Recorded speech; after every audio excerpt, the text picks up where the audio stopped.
Living in the most remarkable homes made famous by movies is the perfect fuel for daydreams. Have you ever imagined yourself living in a regal home fit for royalty? I know I have. Or maybe you'd like to spend the night in a classic haunted house from a horror movie. Whether your style's ultra modern with clean lines and textures, or dilapidated character with eerie lighting. In today's video, we've rounded up 10 incredible movie homes that honestly, I would gladly call home if given a chance. So that brings us to movie number 10, The Proposal. Ugh, love that movie. I mean, who wouldn't want to live in an enormous home on a private island?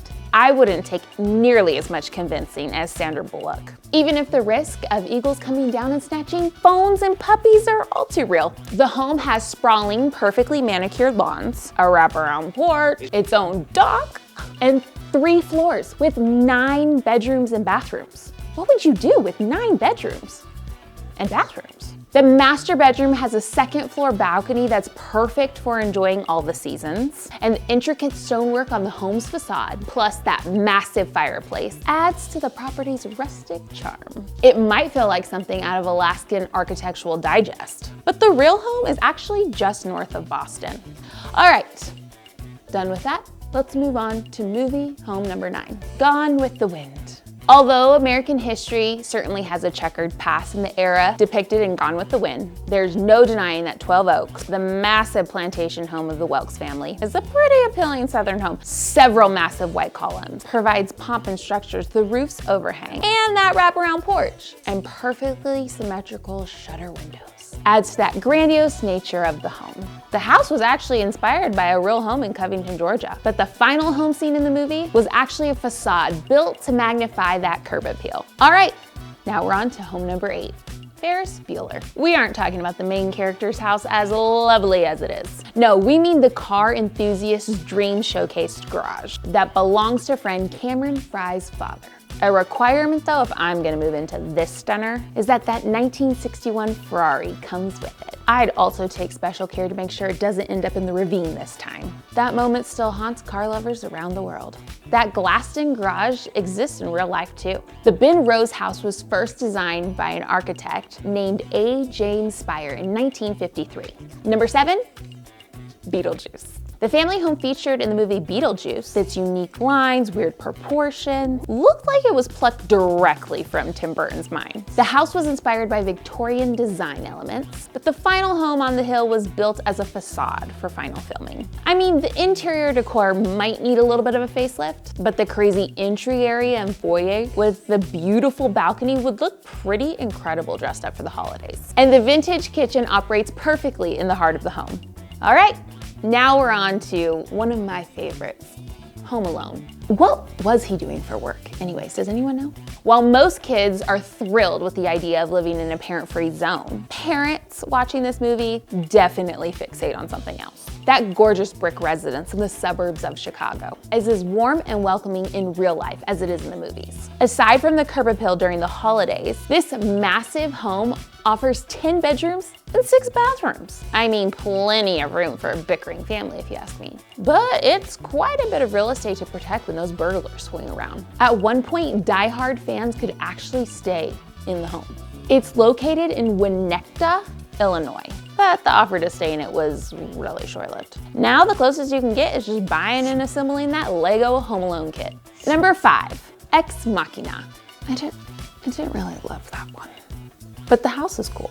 While the movie examines the lines between machine and humanity, the set for this film is pretty eye-catching. I wouldn't feel as confined as the billionaire in this movie who owns this crazy home. Floor-to-ceiling windows frames that wild forest, and it's perfectly juxtaposed by the cold, hard surfaces that make up the house. The home has distinct Scandinavian touches, which makes sense given that the real home is actually the Juvet Hotel in northwestern Norway. Looking out over that winter wonderland or living amongst those trees in the summer sounds like the perfect way to enjoy this home's solitude. Now, number 4, Amityville Horror. Surprising? Maybe, but admit it, if you've seen that movie, you probably have a little bit of a curiosity when it comes to living in a haunted house. And while it's been nearly 50 years since those events that inspired those books and movies, the story very much so lives on in that house in Long Island, New York. From the outside, it looks like a dreamy colonial-style home. 6 bedrooms, lots of room for a growing family. There's also plenty of room for dreadful ghosts and floating objects. Less than a month after a family of 5 moved in, they abandoned all of their stuff and left the home for good, spreading their pretty scary story. The house used to film this multi-movie story isn't actually the original. The original home has actually held multiple families since the initial events that left this home branded as haunted. But there actually hasn't been another incident since. Now, number 3, the Great Gatsby. Would you come from East Egg or West Egg if you lived in the roaring 20s along with the Great Gatsby? Jay Gatsby's sprawling, but not gaudy, mansion sits above the West Egg with the rest of that new money, but is ideally situated to take in those views of the unattainable East Egg across the water. Today, either of these swanky locations in upstate New York would work quite well for me. If you enjoy playing host or hostess in your home like me, the 40 acres of that Gatsby estate should give you more than enough space. That epic French-style chateau is the stuff of dreams. And if you ever wanted to host classic balls and summer parties, calling the Gatsby estate home is the obvious pick.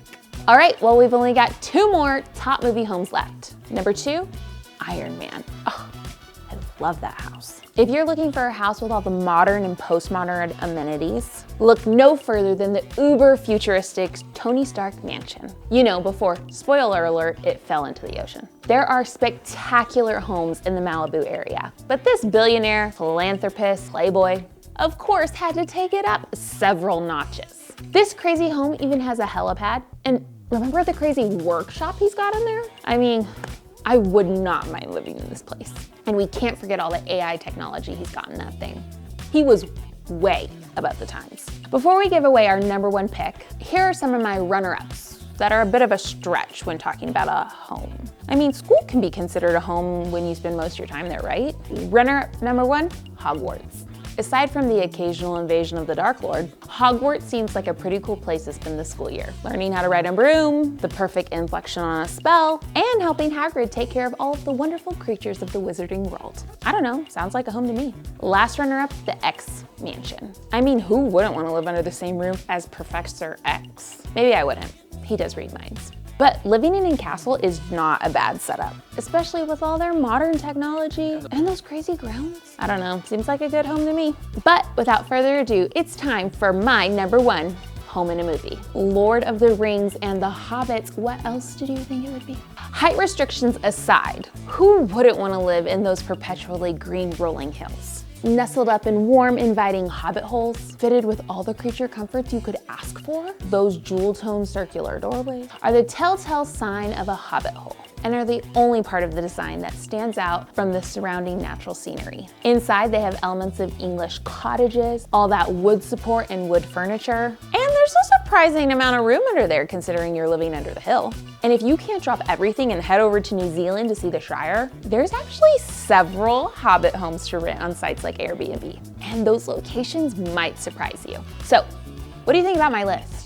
I'm sure the rankings are up for debate. And if you think I've committed a cardinal sin for leaving out your movie home, let me know down below. If you enjoyed today's video, tap that like button. And if you're ready to transition from daydreaming about your future home to actually hunting it down, check out all the information on our website linked below. Get you in the next one.